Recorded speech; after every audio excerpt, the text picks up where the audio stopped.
some of these elaborate options trades, you can lose money to infinity. GameStop now 123 and change, another record high. Holy fucking shit. Completely disconnected from the fundamentals, and this is very much being driven by retail investors. Many of them trade on Robinhood. When the music stops, somebody is... Hello, my name is Deborah Taylor and I'm a trainer at Financial Edge. And I train graduates who are about to embark on their careers in finance, in investment banking, research and private equity. Before becoming a trainer, I spent nearly 10 years working in investment banking, and I'm going to draw on some of my own experiences to review the movie Dumb Money. It's a movie that dramatises events in early 2021, when shares in a company, GameStop, suddenly experienced a short squeeze that rocked the financial markets. Speaking of attendees, look at this. Look at this chart. You go from 4 to 6 to 7, now 10. Wall Street must be seeing this, right? Or are we just screaming into the void? Hello, Mr. Market. We got attendees too. We got attendees too.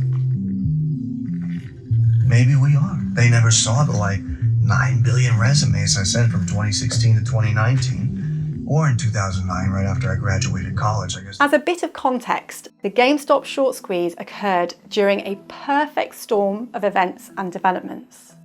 Firstly, the world was experiencing a global pandemic, which had increased reliance on social media for information sharing. Secondly, hedge funds had taken out large bets against GameStop's share price on the basis that it was a dying business model. And finally, a number of Fintech trading platforms had recently burst onto the trading scene with apps which made it easier and cheaper for individuals to trade on the stock market. Now, Dumb Money isn't just a story about a David and Goliath battle between individual investors and Wall Street hedge funds. It's also a case study in how markets operate, an education in the different perspectives of different investor types, and also a great opportunity to learn what a short squeeze actually is. Let's take a look at what we can learn from Dumb Money. Mr. Plutkin. Thank you for your time. Yes? What? Hello? Hi, it's Ken Griffin.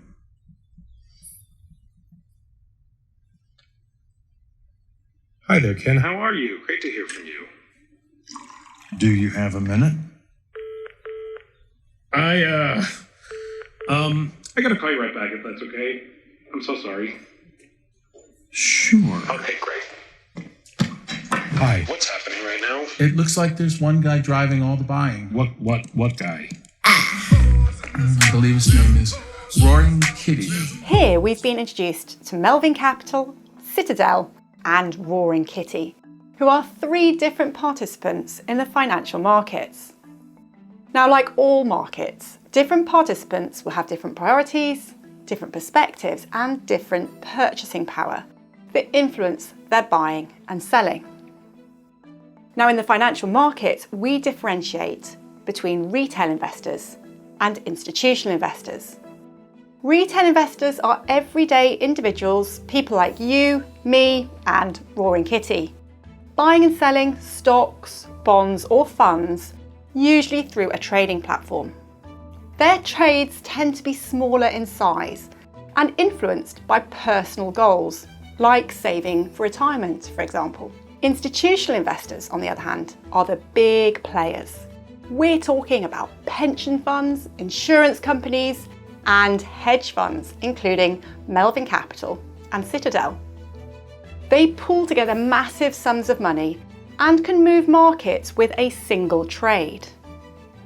Now, because of their size, they get better access to research, lower trading fees, and priority for new investments, giving them a natural advantage over retail investors. They're therefore referred to as smart money, whilst the retail investors are referred to as dumb money. But not all institutional investors are the same.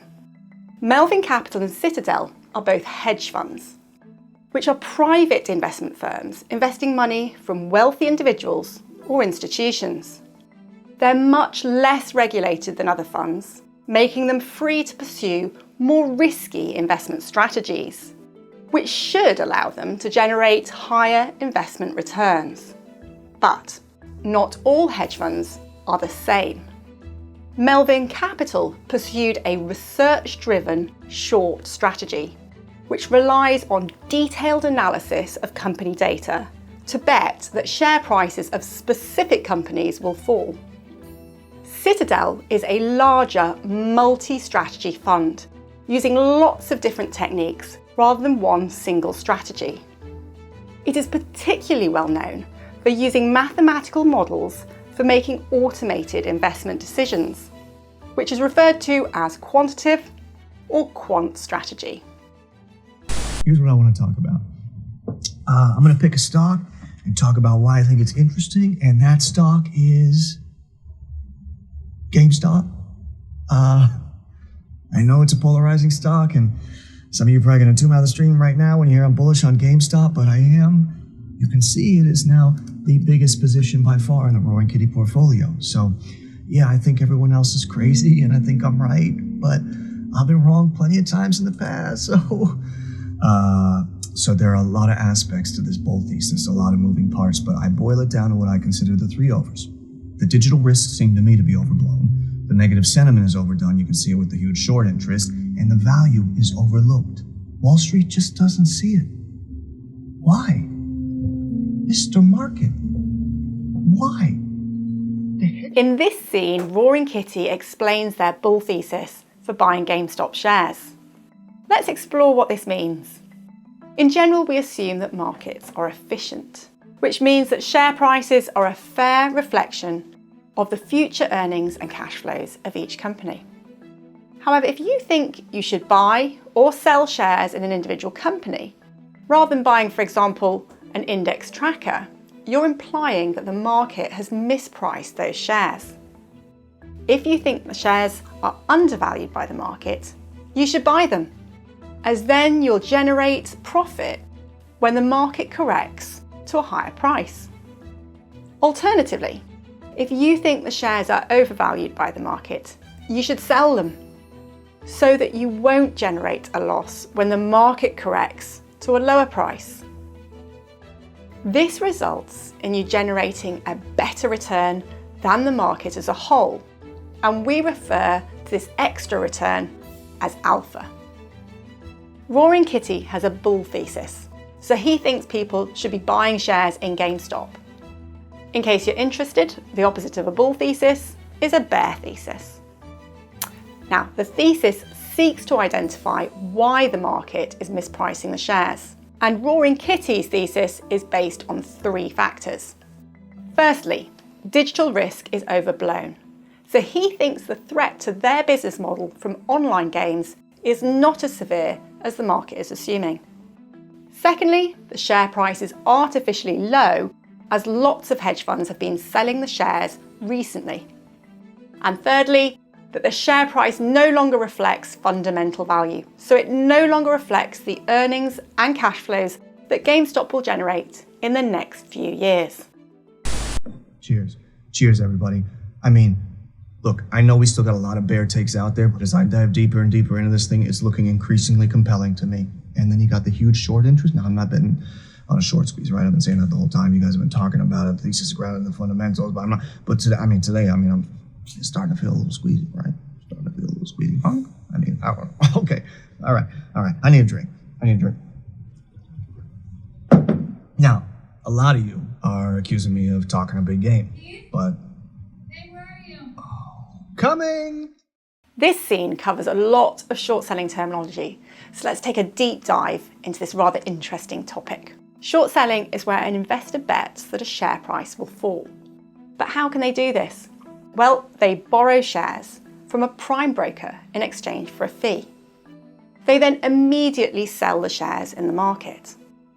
Let's say that a hedge fund borrows shares that are trading at $10 and the fee is $1.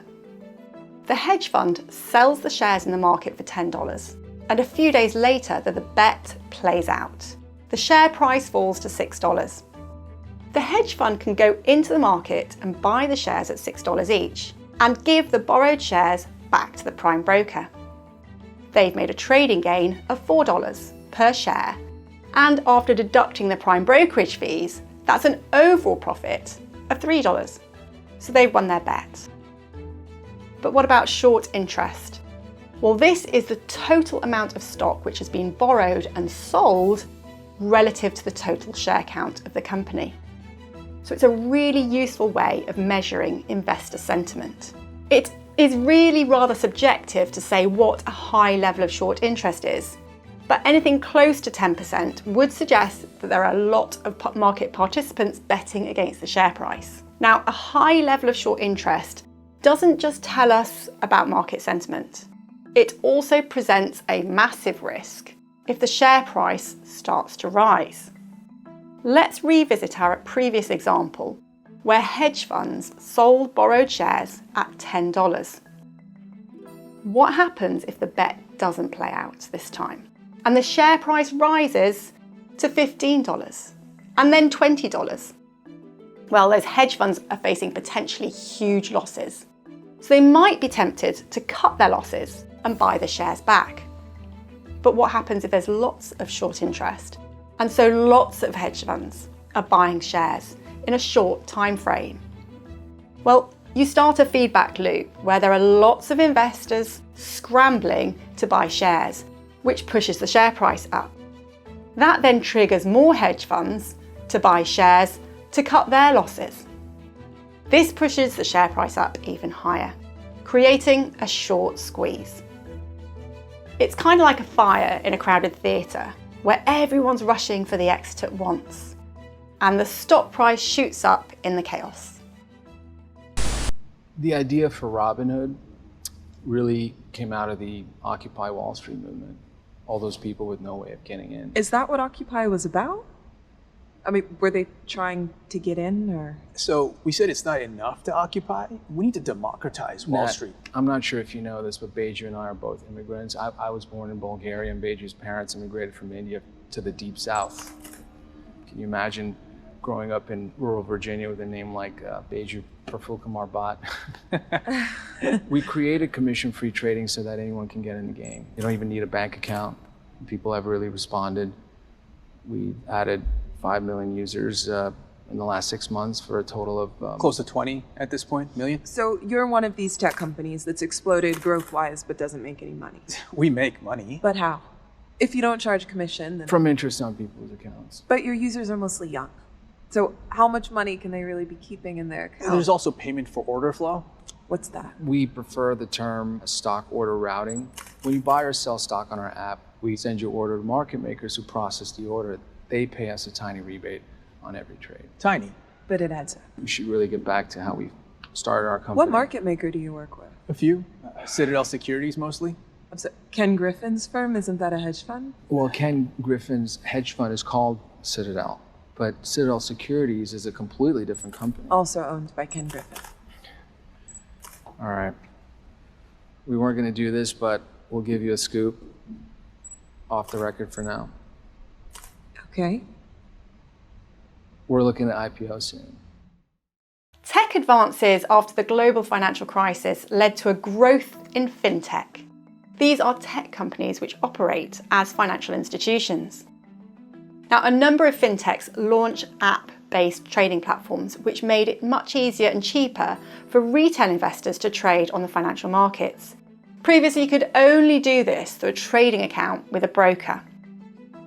Now, Robinhood burst onto the fintech scene in 2013 with a really innovative business model, an easy-to-use app and commission-free trading. Before this, retail investors had to pay 1 to 2% of the transaction value as a commission when buying and selling, which massively eroded retail investors' trading profits. Now, in this scene, we learn that the model isn't really free. It's just being paid for in a different way. Robinhood gets its money from order flow.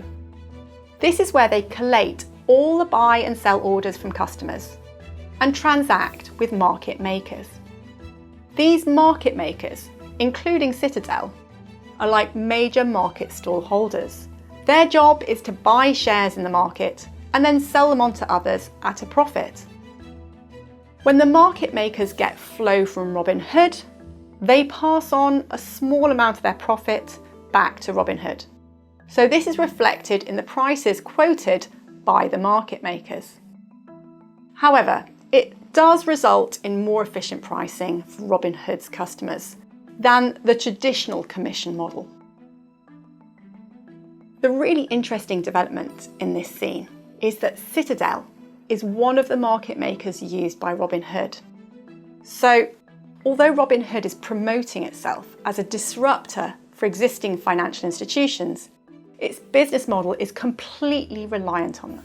I don't know when we're going to be able to start demo. These local ordinances are a nightmare. My heart bleeds for you having to borrow a tennis court. Borrower is slave to the lender. Is that Buffett? It's the Bible, Proverbs. My grandpa Melvin used to say when he was starting his convenience store, he refused to borrow $1. It was a point of pride. Ah, yes, your humble beginnings, Grandpa Melvin Capital, now with $16 billion under management. Better than Citadel. You sound like you're preparing for war. I'm a man of the people. You rented out a resort, relocated your entire firm here so you could stay open during lockdown. Says the man who flew his whole firm down private just for a party. And anyway, what kind of company shuts down just because the government tells them to? All the ones in your short portfolio. So, the borrower is slave to the lender. This scene highlights the risks of leverage, something which is pivotal to the hedge fund's investment strategy. So let's explore the role of leverage in investment. Let's say an investor has $50 million of their own money, and the investor also takes a loan from the bank for $50 million. So they now have $100 million to invest in the stock market. The investor is taking on a leveraged position. The amount that they owe to the bank won't change, but the value of their investment can rise or fall. Now, this can work in their favour. If the stock market rises by 10%, their portfolio is now worth $110 million, and their net worth, after deducting the bank loan, is $60 million. That's a 20% return on their investment. So the leverage has magnified their returns. However, the leverage can also work against them. If the stock market falls by 10%, their portfolio is now worth $90 million, and their net worth after deducting the bank loan is only $40 million. That's a loss of 20% on their own investment.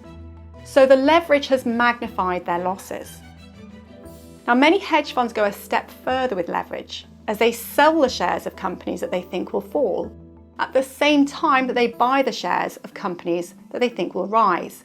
And that's referred to as a long-short strategy. This way, they can use leverage to generate a profit even when the market is falling overall. However, as we've just learnt, leverage results in a much riskier strategy, and that will only yield good returns and avoid significant losses if the hedge fund's predictions are consistently correct. Here's what's going on. Late last year, hedge funds started shorting stock in the retail store GameStop, meaning they had bet against it and needed it to drop in price for their investments to be successful. Now, unfortunately for the hedge funds, small investors started buying the stock, led by something called Wall Street Bets, a popular juvenile foul-mouthed Reddit page. And when Wall Street Bets noticed that hedge funds had taken a large short position in GameStop stock, they decided to punish the Wall Street big boys and launched a coordinated buying spree.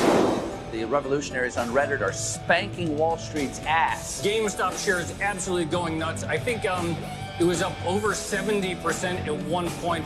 Massive short squeeze, closing there with a gain of 51% after traders on message boards. What? Happy Wednesday! Happy hump day! Cheers! Look at this shit!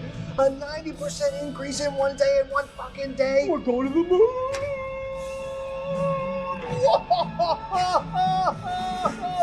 Okay, now if you've been watching this price action, this is what I'm talking about. I mean, you can really feel that panic from Wall Street, right? When they're starting to feel a little squeeze. You're starting to really feel a little squeeze. Oh, I need a drink. I know we all drinking tonight. We fucking did it. We started from the bottom and now we're here. Let's raise a glass great company that's undervalued. Cheers.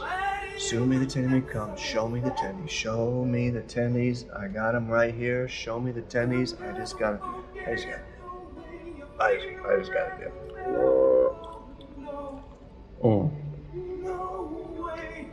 $11 million? What the fuck? Oh, language. The baby's here. What are you gonna do? Get a Ferrari? A Lambo? Caroline, you're gonna ask for a big diamond, right? I have a diamond. Keith, you get a fucking diamond. If I were you, I'd look like DJ Khaled right now. Kev, it's not real. I mean, it's real, but it's just paper. Just on paper? You're gonna sell, right? No. I mean, I don't know. We haven't talked about it. What the fuck is wrong with you? I'm riding mom's bike every day to Dorchester to drop off cheeseburgers because you won't let me use your fucking car and you're Mr. Oh, I won't sell and take millions of dollars. Yeah, well, what you do with your life is your choice. You think I wanted to get laid off from Dick's during a global pandemic? I love those sneakers, man. I love that store. I love Dick's. Mom's bike don't even have keys. We don't even know if it's reached the top. The stock jumped like 23% yesterday, double from Friday's close. But he's right. I mean, $11 million is a lot of fucking dough. Thank you. Okay, yes, but since Ryan Cohen joined the board, this fucking guy got a $2 billion market cap. I mean, could go, yeah, but that's not what I'm seeing. That's not what I'm seeing, Kev. Kev, you there?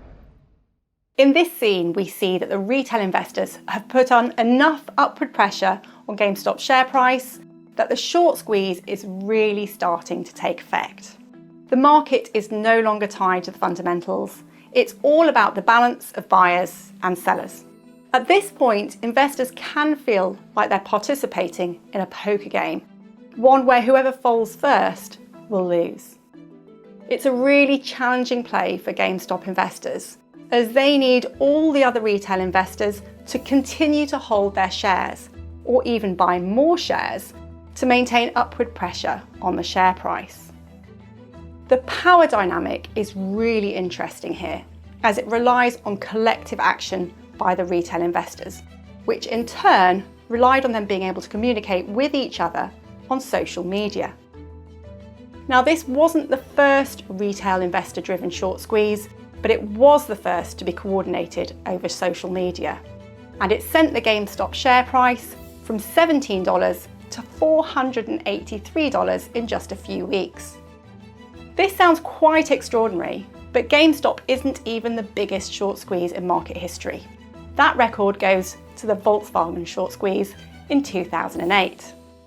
And that one was triggered when Porsche suddenly announced that it had secretly acquired a massive stake in Volkswagen, sending its share price from €200 to €1,000 over the space of just 2 days, and making Volkswagen briefly the most valuable company in the world. Crazy.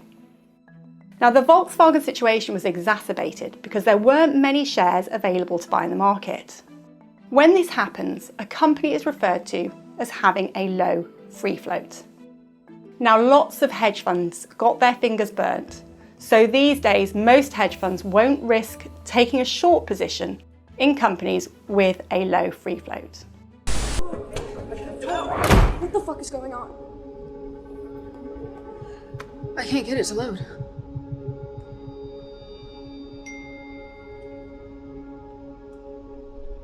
Fuck. What? They shut down Wall Street bets. What? Hateful and discriminatory content. That stuff has always been on there. The NSCC just sent us a file. They want a deposit of $3 billion to clear all the trades coming in. Sorry. Wait, who? They're a subsidiary of the DTCC, and they're requesting $3 billion. Sorry, it's a little loud in here. I thought you just said $3 billion. I did. Well, we don't have $3 billion, Norm. That's correct. We've only ever raised $2 billion in the history of the company. Holy fuck! What if we don't pay? They shut us down. The IPO? Like everything. Poof. Gretchen, Dan, and I are going to jump on a call with Citadel at 9. At this point in the movie, the rules of the poker game suddenly change. Wall Street bets that's the forum used by retail investors to share information and ideas, was briefly shut down, and at the same time, Robinhood stopped allowing investors to buy GameStop on its app. So why did this happen, and what were the effects? Well, the forum was taken offline by moderators due to the overwhelming volume of posts and concerns that some of these posts contained banned content. This was really unnerving for the retail investors, as it was their main method of communication. So what about the Robinhood app? Well, this was because of regulator intervention. All brokers, including Robinhood, have to hold collateral with clearinghouses when placing an order. Now, clearinghouses are the companies that coordinate the exchange of shares and cash when an order is settled. And that is usually 2 days after the order is placed, and we refer to this as T+2 settlement. Now, clearinghouses want to avoid the risk of a trade not settling due to a lack of cash. So when brokers put in a buy order, they have to put cash on deposit with the clearinghouse for 2 days until the order is settled. The increased share price and volume of buy orders that Robinhood was taking massively increased the amount of collateral that the regulators required Robinhood to hold with the clearinghouses. And this was to the point where Robinhood didn't have enough cash. So they had to stop taking buy orders from their customers.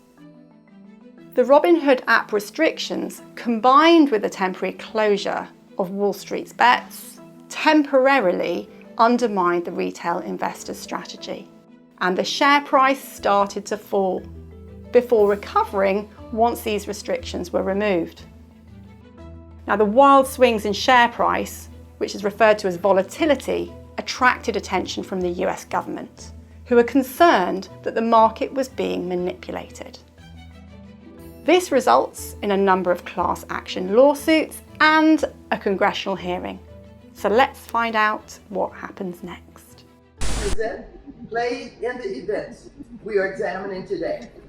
Well, now, Mr. Griffin, if I could just ask you the first question. Of course. How many people are in the room with you? That's your question. If you could just count how many people are in the room with you.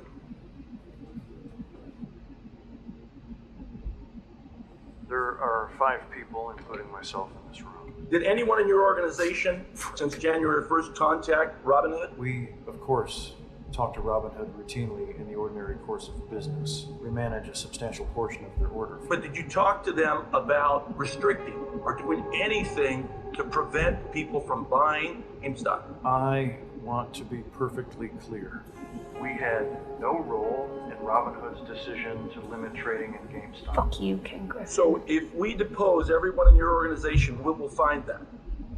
That is correct. It's like a Disney Channel villain. Mr. Plunkett, do you believe that there is manipulation, distrust, and overall inequality with American finance? My focus is on my company, Melvin. Hello? You're on mute, Dick. I'm sorry, you're on mute.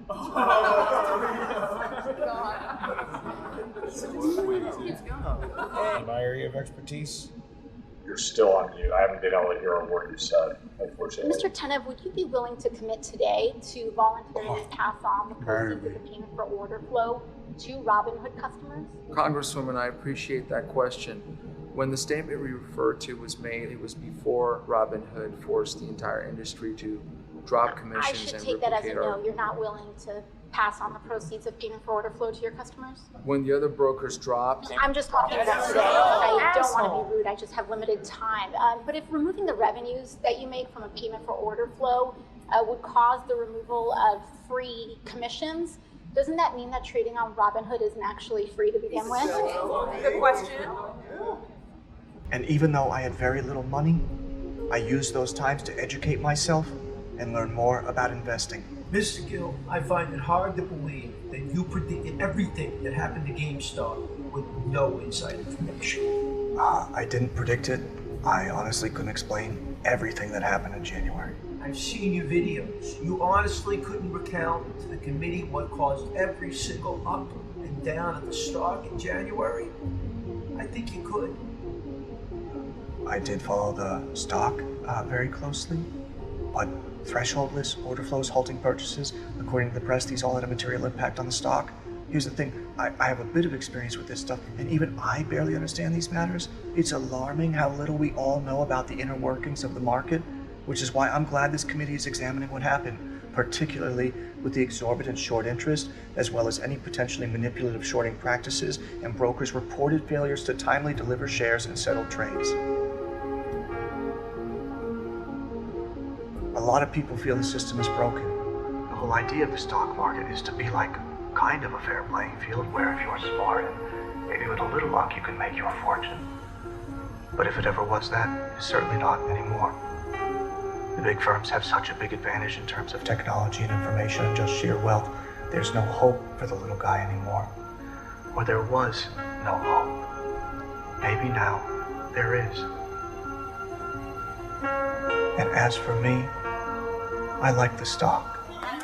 Roaring Kitty makes a really good point here that I wholeheartedly agree with. It's really important to educate yourself before investing in the markets. It's impossible to understand everything that happens in the markets, but it is essential to have a basic understanding of how the markets operate and to understand what drives the share price, which in turn requires an understanding of how to analyse and value a company. Successful investing is rarely based on a hunch that the share price will rise or fall. It's the result of researching and analysing data on companies and the economy, as well as staying up to date on recent developments. This is why hedge funds and asset management firms have large teams of research analysts to run the analysis needed before executing a trading strategy. This scene also highlights the importance for regulation to constantly evolve to ensure a fair playing field for all investors.